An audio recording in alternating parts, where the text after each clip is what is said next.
ever get that feeling? Like you're just scratching the surface of some seriously major historical events? I mean, the broad strokes are there, but then you're left with these kind of unsettling, how on earth questions, right? Okay, absolutely. And that's what we're going to try to dig into today, right? Yeah. Moral responsibility during World War II. And we're going to be focusing on the idea of the banality of evil. Pretty heavy stuff. It is heavy stuff, and to help us really get into it, you've pulled together some intense reading here. We've got Hannah Arendt's Eichmann in Jerusalem, and then Christopher Browning's Ordinary Men. Right. And we'll also be looking at the principles laid out at Nuremberg and even drawing some parallels with the Milgram experiment. Absolutely. So our mission today for this deep dive is to try and understand how seemingly normal people could end up participating in a system that caused such horrific suffering, and what that tells us about human morality, the Yeah, power of systems. I mean, it's a question that continues to haunt us today, right?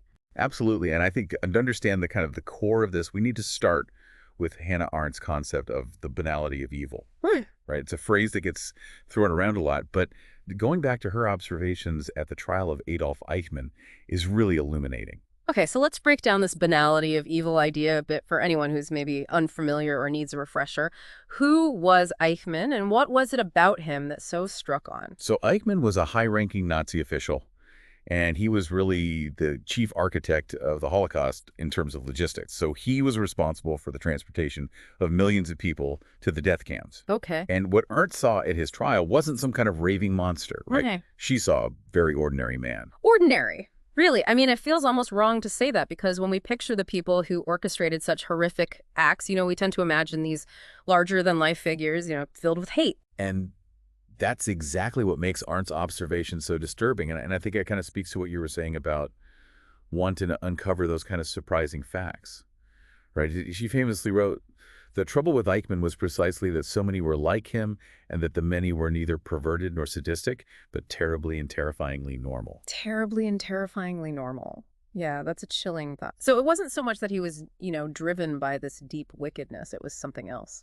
Exactly. Yeah. She concluded that Eichmann's actions weren't motivated by this kind of inherent hatred or sadism, but rather by a kind of thoughtlessness, a dedication to his bureaucratic role, just following orders and kind of advancing through the system. Okay. He displayed a frightening lack of, critical thinking and moral reflection in carrying out his duties. So it wasn't about personal vendetta or even, some kind of ideological fervor. It was more like just doing his job, being a cog in a horrible machine. Yeah, exactly. And to really illustrate how this banality of evil played out, you have to look at the context in which these actions took place.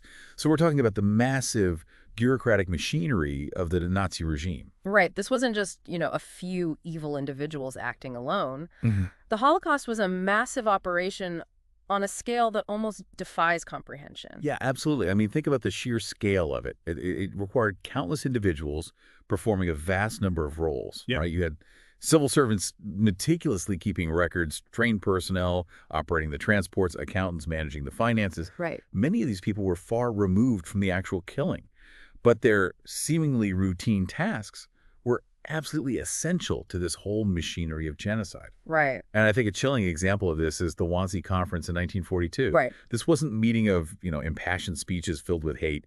This was a cold administrative gathering where high-ranking Nazi officials planned the logistics of the final solution. Wow. So it really highlights the bureaucratic nature of the genocide. It's like the evil was diluted or spread across this huge network of people just doing their jobs. And this makes me think of Christopher Browning's Ordinary Men, because that book really zooms in on how seemingly average guys became perpetrators. Yeah, Browning's book is really important here. He documented the actions of a German police battalion. Mm. These weren't fanatical SS officers, right? These were middle-aged reservists who had families back home, ordinary lives. Right. But these men were tasked with carrying out the mass shootings of Jewish civilians. Right. And what Browning found was that while some were horrified by what they were doing, and they actually opted out when given the chance, a significant number participated, right? Right. And they were driven by things like peer pressure, a desire to fit in the brutalizing environment they were a part of. So it wasn't necessarily that they started out with this deep-seated hatred, but it was this complex interplay of social and psychological pressures. Yeah, it's a really complex picture. It is. It really challenges our easy assumptions about, who's capable of evil. It does. And I think it's important to note, as you said, that this pattern isn't unique to Nazi Germany, right? We see similar things in other horrific contexts, like, for example, The inhumane experiments conducted by Unit 731 in Japan during World War II, Right. these acts of extreme cruelty were carried out under the guise of, state orders and scientific research. So it shows how these institutional frameworks can enable and normalize barbarity. Right. So we see this tension emerging between individual actions and this much larger systemic framework. And this brings up a huge question about moral responsibility, right? Where does individual accountability begin and end when you're operating within such a powerful and coercive system? That's the core ethical question, isn't it? And it's one that the world grappled with after the war in the Nuremberg trials. And the Nuremberg principles were really important because they rejected the just following orders defense. Right. They stated that individuals are responsible for their actions even when acting under orders. Right. That seems like a crucial step in establishing accountability. Yeah. But then you have other arguments, right? Other ways of looking at the motivations of the individuals involved. Daniel Goldhagen's book, Hitler's Willing Executioners, for example, paints a very different picture of German society during the Holocaust. Right. Goldhagen argued that it was widespread anti-Semitism in Germany that was the primary motivating factor behind the Holocaust. He suggests that many Germans weren't just thoughtless bureaucrats or, people under pressure. They were willing participants driven by hate. Okay, so we've got this tension here between Arndt's emphasis on thoughtlessness, a lack of critical reflection, and Goldhagen's focus on a deep-seated ideological motivation as you're listening to this. It's important to keep in mind both of these perspectives because the reasons behind participation were likely very complex. Absolutely. And it's crucial to remember that moral responsibility extends beyond those who directly perpetrated the violence. We also have to consider the role of bystanders and collaborators, those who didn't necessarily pull the trigger or sign the orders, but were complicit through their silence or inaction, or even profiting from the situation. This is where things get even more uncomfortable because it forces us to look at the broader societal context, right? Who benefited even indirectly from this persecution. Right. Think about the industries that used forced labor in the camps.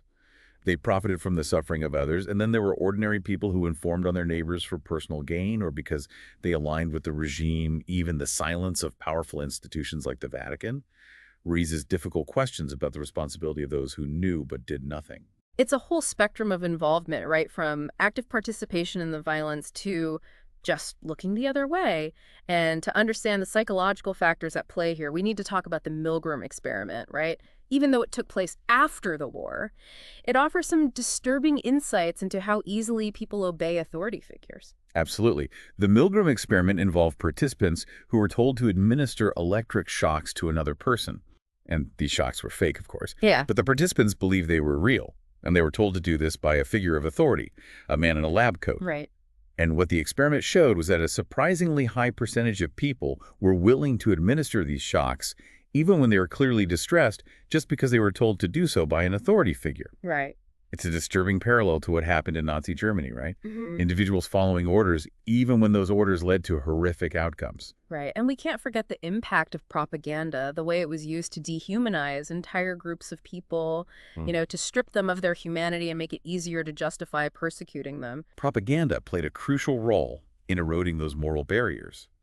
Think about publications like the Protocols of the Elders of Zion, a completely fabricated text designed to fuel anti-Semitic conspiracy theories, or films like The Eternal Jew, which portray Jewish people in incredibly dehumanizing ways. Right. This constant barrage of hateful imagery and rhetoric created an environment where discrimination and violence became normal, making it easier for people to accept and even participate in the persecution. And then you add in the structural incentives, right? Things like the promise of promotions within the Nazi Party's social acceptance, and of course the very real fear of punishment for dissent. It created this intense pressure to conform. You mentioned the diaries of some SS officers. What do those personal accounts reveal about how these people felt? Some of them do offer a glimpse into the internal struggles some of these men faced between their conscience and the pressure to conform. You see entries where they express, disgust or unease at the atrocities, but they continue to participate, driven by fear or ambition or a distorted sense of duty. Wow. So Arndt's concept of the banality of evil, while incredibly influential and important, hasn't gone unchallenged, right? There are some significant critiques. Absolutely. One of the main criticisms, and we touched upon this earlier, is that it might downplay the role of ideology. Many historians argue that a large number of Nazi Party members were deeply committed to the regime's hateful ideology. Right. And things like Hitler's Mein Kampf and the indoctrination that took place in SS training camps point to a very deliberate cultivation of these beliefs. Right, and we also have to consider the perspective of the victims themselves, people like Primo Levi, who wrote about the very deliberate cruelty he experienced, right, which contradicts the idea of just thoughtlessness. Levi's experiences and the accounts of countless other survivors challenge the notion that all perpetrators were just unthinking cogs in a machine.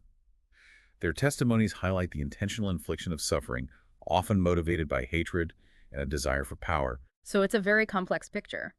While the banality of evil helps us understand how systems can lead ordinary people to do terrible things, it doesn't necessarily account for the role of individual beliefs and motivations like prejudice. Exactly. These perspectives aren't mutually exclusive.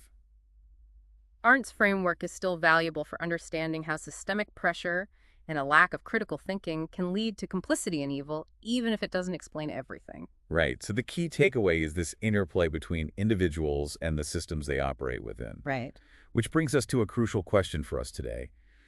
What are the ethical implications of all of this? Why is understanding the banality of evil and moral responsibility during World War II still so important in the 21st century? Well, the lessons of this period are deeply relevant. The Holocaust is a reminder of the importance of moral vigilance, the need for people to resist dehumanizing systems, and to develop those critical thinking skills so they can question authority and challenge harmful norms even when it's difficult. It's a warning against complacency, right against blindly following orders or accepting the status quo without questioning its ethical implications. Absolutely.